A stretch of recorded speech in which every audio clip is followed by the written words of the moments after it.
That's good. Very good. All right, Jared is with us in Watertown, South Dakota. Hi, Jared. How are you? Good, Dave. How are you? Better than I deserve. What's up? I had a question for you. My wife and I own a business that we started 3 years ago. It's going very well. We're looking at building office building, warehouse facility nearby where we live. And our bank has presented us an alternative program. We'll be putting more than 20% down. We don't have their debt outside of our home loan, so I think your rules for the most part. But they have an alternative program for us. Your phone is breaking up. Can you get to where it doesn't?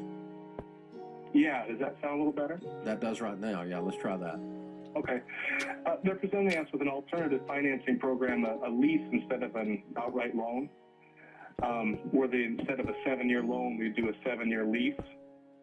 It essentially would allow us to depreciate, 85% of the building off in the first 7 years through that lease, or use that as taxable expense versus putting it on a 39.5-year depreciation schedule. Mm-hmm. But of course, the kicker is they charge slightly more. How much to do so? Yeah. How much is the value? How much is the building? It'd be about $300,000 building. Mm-hmm. Do you have any money? What's that? I said, do you have any money? Can you not just pay for this? Not completely outright at this point, no. Okay. We have about $80,000 saved up that we put down on it. And what's your net profit on the business annually? 150 to 175,000. Okay. And it's 3 years old. Yep. So 8 years from now, and you've outgrown this building, what are you going to do? Good question. Because you're on a pretty heavy growth curve, aren't you? Yeah, we started at about 250,000 sales our first year, and we've doubled every year since then. So does that not double your physical needs in terms of the building? From what we're building, it's probably plenty big. 300,000 is factoring quite a bit of growth into that. We wouldn't be using the full capacity of the office space or the warehouse, right now. You're not gonna like me. Okay. I don't think you ought to do the deal at all. At all. I think you're making so much money. You're doing very well. Let's not get in the real estate business right now. Let's just pile up some money. And when you've got a pile of money and you're ready to pay cash for something, then if you want to buy an office building, that's fine. But also make sure that your growth curve is is included. Now, you've included it in this plan. I understand that. You've left yourself plenty of room for growth. But even 7-8 years from now, you're going to be owning a building. Let me tell you why. Personally, in our journey of 20 years of running a business, but also, I love real estate, by the way, but also working with entrepreneurs through our Entree Leadership Program. People buy a piece of real estate, and before you realize it, you start doing your business plans around the real estate instead of the real estate plans around the business. And so you suddenly start going, well, what if we outgrow our building? Well, what are we going to do then? And all of a sudden you're there. I'm kind of there a little bit right now. I'm in a 64,000 square foot office building that we leased for 5 years with an option to purchase until we could save up the money to buy it. And then we bought it and fixed it up, and it is full. And I have another 40,000 square foot leased from someone else behind me with a conference center in it. And then I bought a building next door. And so I'm still going to have to move someday out of my building. Right. But even around here, our leadership, we have to watch and say this business does not need to conform to the real estate. The real estate needs to conform to the business. And when you own it, it makes it hard to do that. And so the real estate it's a good investment. I love real estate, and I don't mind you owning it.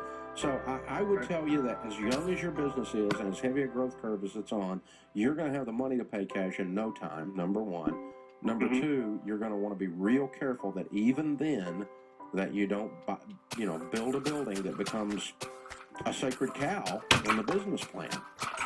You need to be able to float like a butterfly and sting like a bee in business. And it doesn't matter how big you get, you need to be able to do that. So, have a growth curve plan and do it. So if I could find the building that I wanted to be in and I were in your shoes, and I could lease it for 3 years, not through this bank crap, and this bank stuff is crap, but not through that. But I could just do a straight lease with an option to purchase, and I can tie it up, and then I save up my money and exercise that option. I don't have any problem with that. But I would not tell you to buy this building right now. If you do, I'm telling you, don't do it. But if you do, don't do the lease deal. It's even worse.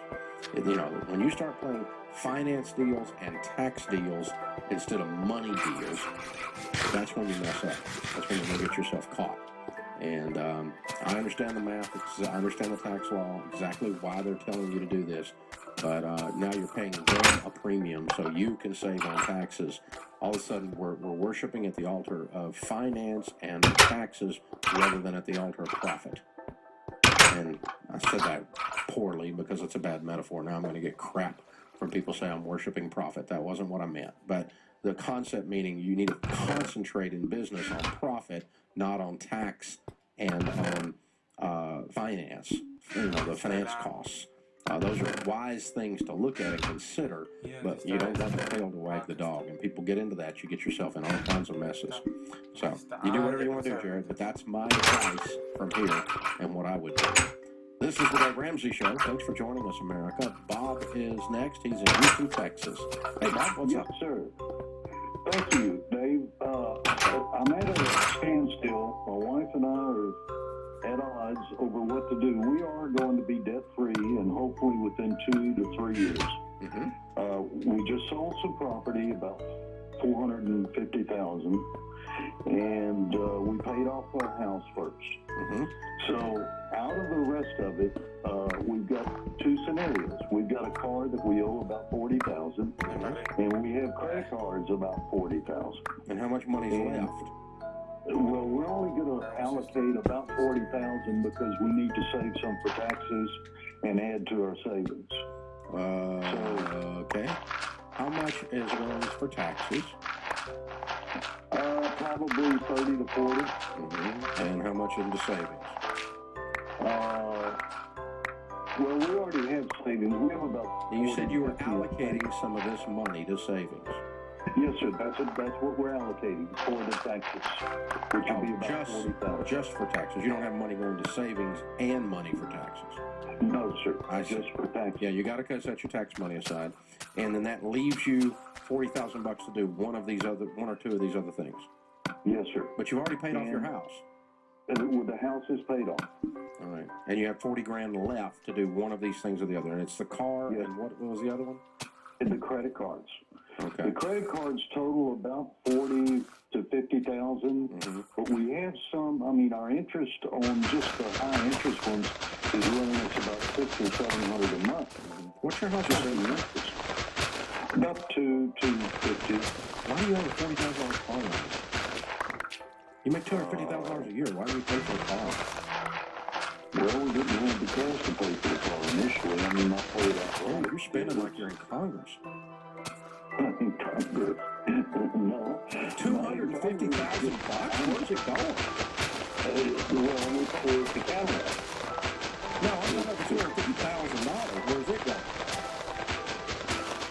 Well, we just paid our house off, which is about $300,000. Your income. You make a $20 million a year. Where are you spending that? We're spending it on debt. So like our payment on the house was like close to $4,000 a month. That's $50,000 a year. You guys need a budget bad. So yeah, I'd write a check, pay off the credit cards, but only if you cut them all up, close all the accounts, and get yourself on a budget. Get this car paid off within about 4 months. If you're not willing to do that, you need to sell the car. That puts this hour of the Dave Ramsey Show in the books. We'll be back with you before you know it. In the meantime, remember, there's ultimately only one way to financial peace, and that's to walk daily with the Prince of Peace, Christ Jesus. Hey guys, it's Molly Daniel, associate producer and phone screen.